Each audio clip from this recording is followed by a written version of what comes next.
안녕하세요, 시대민입니다. 갤럭시 와이드 5를 빠르게 가져와서 지금 소개해 드리려고 하는데요.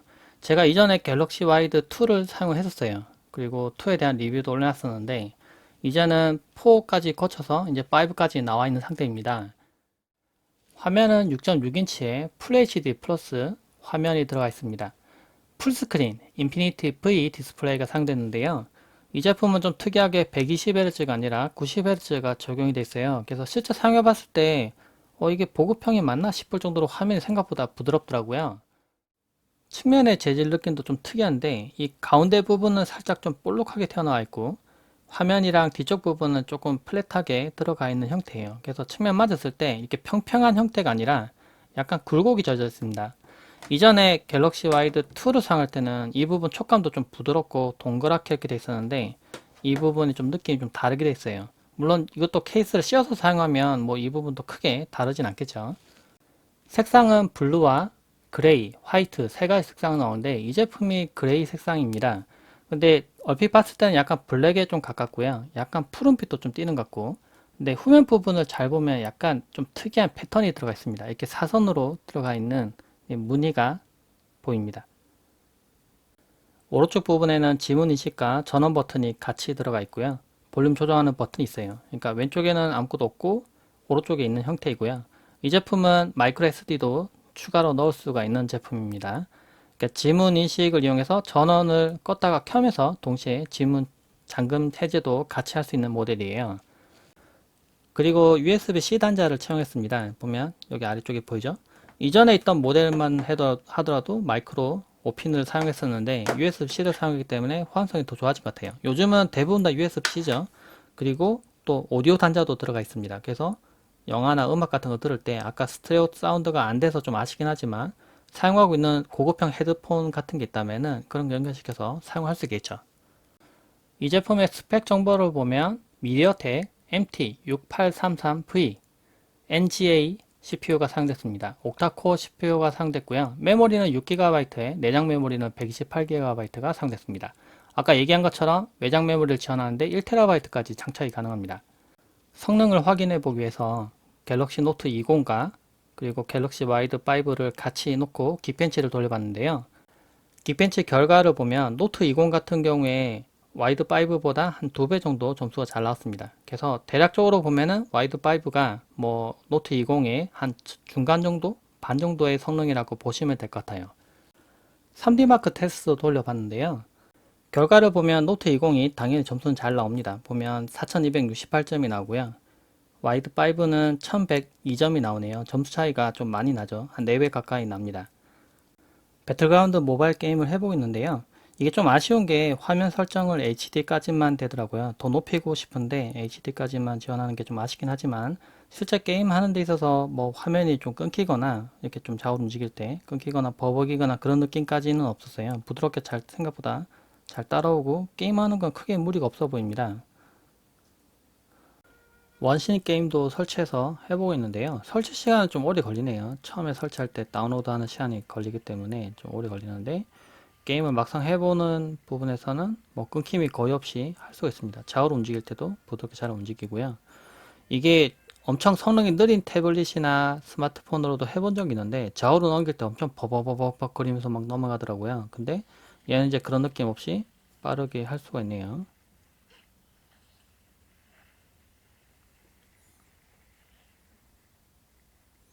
네, 그래서 원신 게임이나 뭐 또는 다양한 게임들을 했을 때 뭐 크게 문제 없이 할 수 있는 수준이라고 보시면 될 것 같습니다. 물론 좀 아쉽다면 화면 해상도 때문에 조금 거칠게 보이는 부분이 있을지 모르겠는데 그 부분 빼고는 게임하는 데 있어서는 크게 문제가 없을 것 같아요.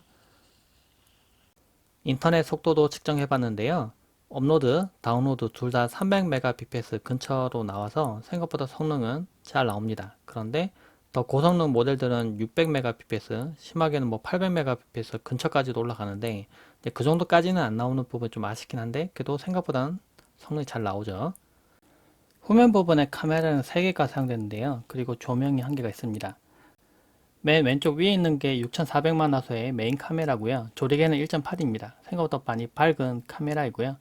오른쪽에 있는 거는 뎁스 카메라 200만 화소 카메라, 그 왼쪽 하단에 있는 건 초광각 카메라로 500만 화소의 카메라가 사용됐습니다. 카메라의 품질을 확인해 보기 위해서 노트 20과 같이 사진을 찍어 볼 건데요.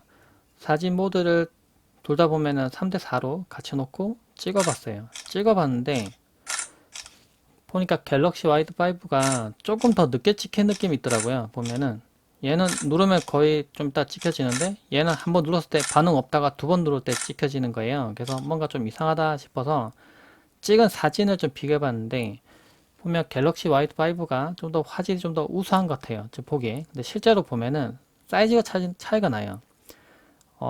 와이드 5는 지금 16MB고요. 사진 하나 크기가. 그리고 노트 20 같은 경우는 3.49MB거든요. 용량 차이가 좀 많이 나죠. 해상도 차이도 좀 납니다. 이번에는 노트 20에서는 1억 800만 화소를 선택하고요. 그리고 갤럭시 와이드 5는 6400만 화소를 선택해서 사진을 찍어봤어요. 이거는 속도 둘 다 비슷하네요. 둘 다 좀 느리죠. 얘가 좀 더 빠른 느낌은 있죠. 근데 얘는 1억 800만 화소니까 찍은 사진을 좀 비교해 볼게요. 보면은 이건 용량 차이가 이상하네. 이게 1억 800만 화소로 찍은 건데 21MB거든요. 그리고 9000에 보면은 12000 사이즈고 근데 이쪽은 사이즈가 더 작거든요. 9248에 6936인데 이상하게 용량이 이게 더 큽니다. 이건 32MB고 이건 21MB예요. 조금 이상하긴 하네요. 이 용량이 차이 나는 부분 때문인지 또는 제가 지금 저녁에 지금 찍고 있는 거라 야외에 좀 쨍한 그런 걸 찍지 않은 상태라서 그런지 모르겠지만은 화질 같은 부분은 보면 갤럭시 와이드 5도 상당히 우수합니다. 색깔도 상당히 잘 잡았고요. 선명하게 깨끗하게 잘 나온 걸 볼 수가 있어요. 이렇게 더 선명하게 찍혔죠?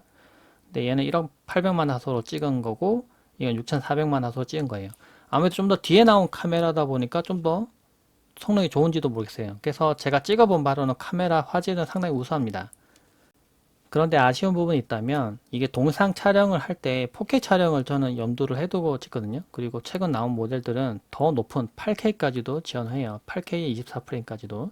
그래서 이렇게 선택이 가능한데 적어도 UHD에 그러니까 4K 60프레임까지는 찍을 수 있단 말이에요. 근데 얘는 해보니까 2K까지밖에 안 올라가요. 후면 카메라인데 보면 2K에 지금 30프레임까지 되고 그리고 풀 HD도 30프레임까지만 됩니다. 이 부분은 좀 많이 아쉬운 것 같아요. 더보기 메뉴 부분도 좀 차이가 나는데 이게 보면 프로 모드가 들어가서 괜찮긴 하거든요. 프로 모드가 들어가서 이제 뭐 사진을 찍을 때 좀 더 모드를 여러 가지 놓고 찍을 수가 있죠. 근데 요즘 나오는 모델들은 대부분 다 프로 모드가 있고 근데 그것도 모자라서 프로 동상 모드까지도 있거든요. 그리고 프로 모드를 같이 놓고 봐도 설정할 수 있는 메뉴가 좀 제한이 있어요. 그래서 이 부분은 좀 아쉬운 것 같아요. 사진 부분, 화질은 좀 많이 올라간 부분이 있는데 수동으로 풀어준 모드가 좀 많이 부족하다는 거죠. 그리고 프로 동상이 없는 게 개인적으로 좀 많이 아쉬워요. 얘는 이제 모드에서 프로 동상을 선택하면은 좀 더 동상을 좀 더 제가 원하는 대로 설정해서 찍을 수가 있거든요. 근데 그런 부분이 여기서는 없죠. 유튜브 영상을 보고 있는데요. 영상 같은 경우에 해상도가 1440p까지 선택이 가능하더라고요. 그래서 좀 더 높은 화질로 볼 수가 있고 근데 화면이 좌우로 넓기 때문에 이렇게 확대를 하면 위아래가 좀 잘리죠. 대신에 이렇게 가득 채워서도 볼 수가 있습니다. 화면 품질은 생각보다 상당히 좋은데 근데 눈으로 봤을 때는 괜찮은데 카메라로 찍으니까 이쪽이 밝으면 이쪽이 좀 나가죠. 이쪽이 밝으면 이쪽이 나가고 제 생각에 화면의 그 선명도를 유지하는 부분에서 화면이 이제 바깥쪽으로 얼마나 간격을 유지하고 있는지 그러니까 얇게 유지하고 있을수록 더 선명하게 보이는데 그 부분이 조금 아쉽게 나오는 것 같아요. 그래서 제가 또 상위 모델이랑 같이 비교한 걸 보여드리면은 보시면 이렇게 각도에 따라서 약간 색이 좀 다르게 변하는데 이게 실제로도 눈으로도 좀 느껴지긴 해요. 근데 많이 이렇게 옆으로 봤을 때 그렇게 보이는 거고 실제로 보는 각도에서 봤을 때는 뭐 그렇게 불편한 수준까지는 아닌데요. 이 정도까지는 제가 괜찮게 보이는 것 같아요. 근데 카메라는 이제 좀 더 깊게 보이기 때문에 약간 이게 좀 더 많이 나은 것처럼 보입니다. 근데 또 상위 모델을 좀 비교해서 보면은 얘는 좀 덜하죠. 시야각이 그만큼 좋은 거고 어떻게 보면은 화면이랑 이제 보이는 부분이랑 간격이 좀 더 작은 겁니다. 근데 얘는 이제 이 정도 되는데 얘는 이제 그 정도까지는 아니라는 점. 패널에서 아무래도 좀 가격대가 보급형이다 보니까 이제 그런 부분에 좀 차이가 나는 것 같아요. 반응 속도를 좀 볼게요. 이렇게 넘길 때 느낌. 그리고 영상을 선택했을 때 나오는 거. 네, 이중속도 나오고 눌러보면 네, 생각보다 빠르게 잘 나오죠?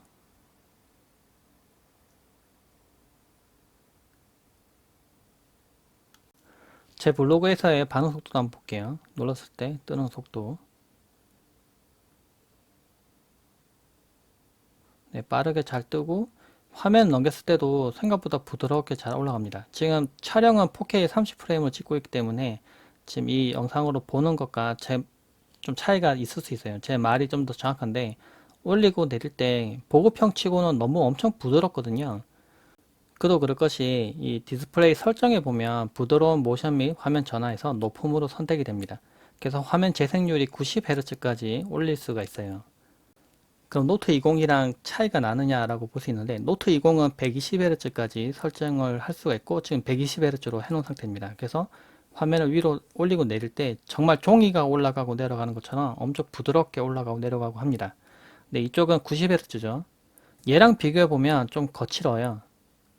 네, 보면 거친 게 많은데 얘랑 같이 비교해 보면은 차이가 분명히 있긴 합니다. 그러니까 이쪽이 노트 20이 훨씬 더 부드럽긴 합니다. 근데 얘도 결코 부족하지는 않은 것 같아요. 생각보다 엄청 부드럽습니다. 60Hz는 엄청 뚝뚝뚝 끊기는 느낌이 나거든요. 근데 얘는 이제 그런 느낌 없이 부드럽게 사용할 수가 있어요. 이쪽을 60Hz로 제가 변경해 놓고 제가 다시 한번 넣어 볼게요. 이렇게 넘기면 얘는 좀 거치네요. 네, 60Hz로 바꾸니까 올리고 내릴 때 살짝 잔상 같은 게 보이는 느낌이 듭니다. 네, 뭔가 조금 거칠어졌어요. 근데 얘는 얘랑 또 비교해 보면은 좀 더 부드러워졌습니다. 근데 아무래도 90Hz까지만 되고 120Hz 지원하지 않는 부분이 좀 아쉽긴 하지만 그래도 일반적인 스마트폰과 비교해 보면 엄청 부드럽습니다. 성능이 어느 정도 되는지 좀 보여드리기 위해서 인사 360 One X2를 제가 연결해 놓고 영상을 편집하는 걸 좀 보여드리려고 했는데 제가 미리 보기 화면을 켜자마자 느껴졌던 게 좀 화면이 끊기네요. 이 노트 20으로 테스트 해봤을 때는 이 미리 보기 화면이 전혀 끊기지를 않거든요. 그래서 그냥 원활하게 사용할 수 있는데 얘는 좀 끊깁니다. 지금 보면 선택하고 좀 이렇게 갈 때 버벅버벅 되면서 넘어가죠. 그래서 영상 편집을 좀 염두를 해 두신 분이라면은 좀 이게 좀 아무래도 성능이 좀 끊어지는 부분이 있기 때문에 좀 많이 부족하다고 느낄 수는 있을 것 같아요. 그래서 그런 목적으로 사용하는 분이라면은 더 상위 모델로 가시는 게 맞는 것 같습니다. 그런데 소비 목적으로 사용하기에는 훌륭합니다. 웹서핑하거나 사진 찍고 사진 보고 영상 보는 용도로 쓰기에는 부족함이 없어요. 제가 웨이브에서 영상을 재생을 해보고 있는데요. 영상 재생 잘 되고 화면 분주도 좋아서 이렇게 멀리서 봤을 때도 선명하게 잘 보입니다. 예, 괜찮은 것 같아요. 아까 시야각 부분 때문에 이렇게 막 비스듬하게 보면은 좀 아쉽게 볼 수는 있지만은 물론 실제로 그렇게 보는 분은 없겠죠. 그냥 이렇게 볼 겁니다. 그래서 그런 용도로 봤을 때는 전혀 부족함 없이 볼 수 있는 수준이고요. 제가 프로를 켜서 음악을 들어보고 있는데 이게 좀 아쉽다고 느껴지는 부분이 이전에 갤럭시 와이드 시리즈가 다 그랬듯이 이게 스트레오 사운드가 적용이 안 돼 있습니다. 한쪽에서만 소리가 나요. 이쪽에서만 소리 나거든요. 그래서 제가 이걸 막으면 소리가 이상해지죠. 네, 이게 스트레오 사운드가 적용되면 더 좋을 것 같긴 한데 아무래도 보급형 제품이다 보니까 이런 부분에서 좀 제한을 둔 것 같아요. 그런데 이 제품이 괜찮은 점, 네, 아까 소비적 목적으로 사용하는데 부족함이 없다겠죠. 사운드는 조금 아쉽지만, 네, 삼성페이가 됩니다. 아래쪽에 지금 이렇게 띠가 보이죠? 삼성페이 제가 지금 여기 뭐 연결해 놓은 건 아니지만 삼성페이가 되고 그리고 그게 되는 이유 중 하나가 이제 지문인식이 되는 부분입니다. 근데 삼성페이 되는 거 그냥 지문인식만 되면 그냥 바로 되는 거라고 생각할 수 있는데 그게 아니에요. 생각보다 복잡한 결제 같은 게 엉켜 있기 때문에 그리고 결제 시스템 뭐 연결되는 부분 그 스마트폰이 보안적으로 인증이 돼야 되는 부분들도 엉켜 있기 때문에 삼성페이가 되는 부분은 상당히 강력하게 장점이라고 볼 수 있습니다. 제가 이전에 갤럭시 와이드 2가 배터리가 상당히 오래 간다고 소개를 한 적이 있는데 얘도 3300mAh네요. 네, 용량 생각보다 큰데 얘는 이제 무려 5000mAh의 용량이 들어갑니다. 그래서 웬만한 보조 배터리가 한 개가 그냥 들어가 있다고 보시면 될 것 같아요. 물론 요즘은 1000mAh나 20000mAh의 용량의 큰 용량의 보조 배터리가 많이 나가지만은 이제 스마트폰에도 이렇게 얇게 잘 디자인이 되어 있는 스마트폰이지만 5000mAh의 고용량의 배터리가 들어가 있다는 거죠. 그래서 실제 사용을 해봤을 때 제가 테스트도 무진장하고 지금 게임도 지금 원래 한 개 너무 로딩이 걸어서 길어서 못했지만은 뭐 게임도 설치를 하고 뭐 엄청나게 많이 테스트했는데 배터리가 생각보다 많이 남아 있어요. 배터리가 진짜 엄청 천천히 떨어지는 느낌이 듭니다. 갤럭시 와이드 5는 SKT 전용 폰인데요. T 다이렉트 샵에서 구매가 가능합니다. 지금 링크에서 들어와서 보니까 출고가가 449,900원인데요. 그런데 여기서 기기 변경이나 뭐 이런 것도 선택하시고 할인을 받을 수 있는 부분이 있는데 할인해서 이제 실제 요금을 아래쪽에서 이렇게 볼 수가 있습니다. 그래서 월 납부 금액을 보시고 요금제를 선택하셔서 결정하시면 될 것 같아요. 이 스마트폰에 대해서 궁금하신 점이 있다면 댓글로 많이 남겨주세요. 영상 봐주셔서 고맙습니다. 감사합니다.